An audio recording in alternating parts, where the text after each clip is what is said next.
मैं आपका जीवन भर इंतजार करूंगी। मुझे आप भूलोगे तो नहीं? तो उस राजकुमार ने विश्वास दिलाते हुए बोला, आप चिंता मत करो, मैं लौट करके जरूर आऊंगा और तुमसे विवाह करूंगा, इसीलिए आप तनिक भी चिंता मत करो। अब वह राजकुमार धीरे धीरे जंगल की तरफ बढ़ने लगा तो गंगा के मुताबिक उसे एक शेर की गुफा मिली, जिसमें वहीं एक बूढ़ा शेर था, जिसके बारे में गंगा ने राजकुमार को बताया था और साथ में यह भी कहा था कि आप रास्ते में इस तलवार की मदद से उस बूढ़े शेर के लिए कुछ खाने को ले जाना। तो वह राजकुमार बिल्कुल ऐसा ही करता है और उस शेर के सामने खाना रख देता है। चूंकि शेर बहुत भूखा था तो वह खाना देखते ही बहुत खुश हो जाता है और लपक कर खाना शुरू कर देता है।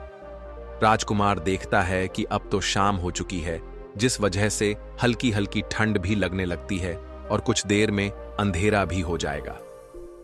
तो वह क्या करता है कि आसपास से कुछ लकड़ियां इकट्ठा करके ले आता है और गुफा के सामने थोड़ी सी आग जला लेता है। तब उसी आग के पास में आकर वह शेर राजकुमार के बगल में बैठ जाता है। राजकुमार उस शेर को सहलाने लगता है और कुछ समय बाद राजकुमार को नींद आ जाती है और वह वहीं पर सो जाता है। फिर अगले सुबह होते ही राजकुमार उस शेर के साथ जंगल में आगे पश्चिम दिशा की तरफ बढ़ने लगता है। चलते चलते जंगल में राजकुमार को आगे कई मुसीबतें आती हैं। कई तरह के जानवर राजकुमार के सामने आते हैं, लेकिन उस बूढ़े शेर की दहाड़ से ही सभी जानवर डर के भाग जाते हैं।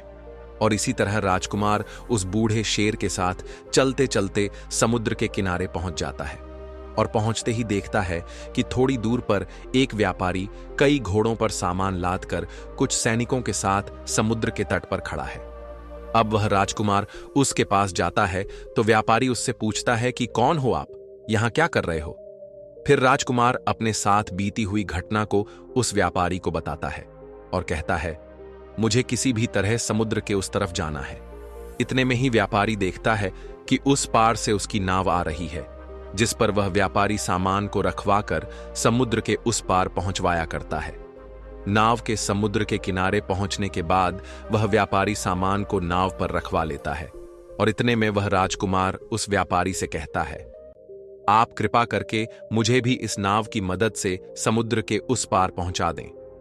फिर व्यापारी ने कहा, अगर अब इस नाव पर थोड़ा सा भी वजन बढ़ेगा तो यह नाव डूब सकती है, मुझे माफ करें, मैं आपकी मदद नहीं कर पाऊंगा। राजकुमार ने कहा, अब तो आप सब कुछ जानते हैं, मेरा समुद्र के उस पार जाना कितना जरूरी है। आप एक काम करिए, मेरे पास कुछ सोने के सिक्के हैं और यह गले की चैन, इसको आप रख लीजिए, परंतु मुझे इस नाव से जाने दीजिए। वह व्यापारी बहुत ही लालची था, इसीलिए वह राजा के दिए हुए सोने के सिक्के और उसकी चैन रख लेता है और नाव से सैनिक के द्वारा कुछ सामान उतरवाकर राजकुमार को उस नाव पर जाने देता है।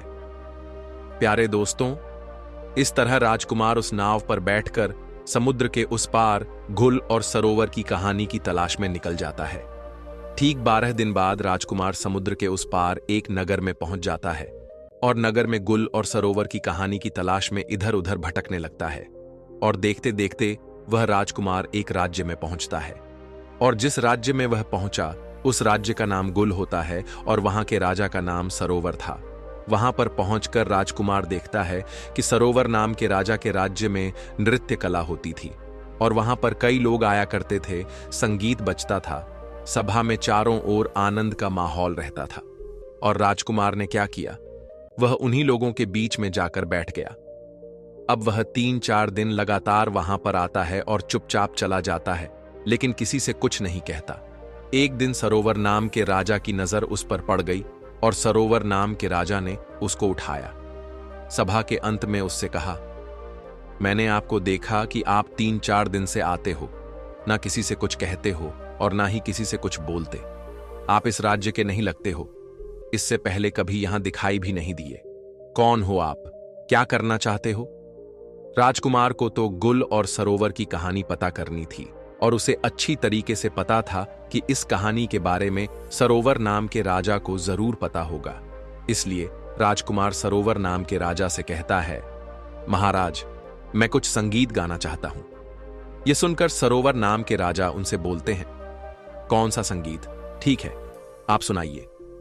और इतने में सरोवर नाम के राजा के इशारे पर पीछे से ढोल बजने लगते हैं और राजकुमार संगीत गाने लगता है। उस राजकुमार ने इतना सुंदर संगीत सुनाया कि पूरी सभा बैठी थी वह खड़ी हो गई, वाह वाह करने लगी। राजा खुश हो गया और राजा ने खुश होकर कहा, हम तुम्हारे इस गायकी से इतने खुश हैं कि आप चाहे तो कुछ भी मांग सकते हो। आप जो मांगोगे हम आपको वह जरूर देंगे, यह हमारा वचन है। फिर राजकुमार कहने लगा, महाराज, ऐसा ना हो कि मैं मांगूं और आप अपनी कही हुई बात से मुकर जाएं। इसलिए एक काम कीजिए, आप रहने दीजिए। जो कुछ भी है वह ठीक है और जैसे भी है ठीक है, हम जैसे हैं अच्छे हैं। तो उस राजा ने कहा, नहीं, आप मांगो, ऐसा कुछ नहीं है। आप जो कहोगे वह हम आपको देंगे। आपकी जो इच्छा हो वह आप मांगना। अब उस राजकुमार ने कहा, हे महाराज, मुझे कुछ नहीं चाहिए, मुझे केवल आप गुल और सरोवर की कहानी बता दीजिए। इतना सुनकर उस सरोवर नाम के राजा को पसीना आ गया, जो सरोवर नाम का राजा था। उसने कहा, तुमने यह क्या मांग लिया? तुम मुझसे मेरा पूरा साम्राज्य मांग लेते, वह भी मैं तुम्हें दे देता, लेकिन तुमने मुझसे यह कैसा सवाल पूछ लिया? इसकी कहानी मैं जानता हूं, लेकिन मैं वो तुम्हें बता नहीं सकता। तभी राजकुमार ने कहा, महाराज, कुछ समय पहले आपने ही तो यह कहा था कि आप जो मांगोगे हम आपको वह दे देंगे। इसलिए आप केवल मुझे वही गुल और सरोवर की कहानी सुना दीजिए कि आखिर इस कहानी का क्या राज है।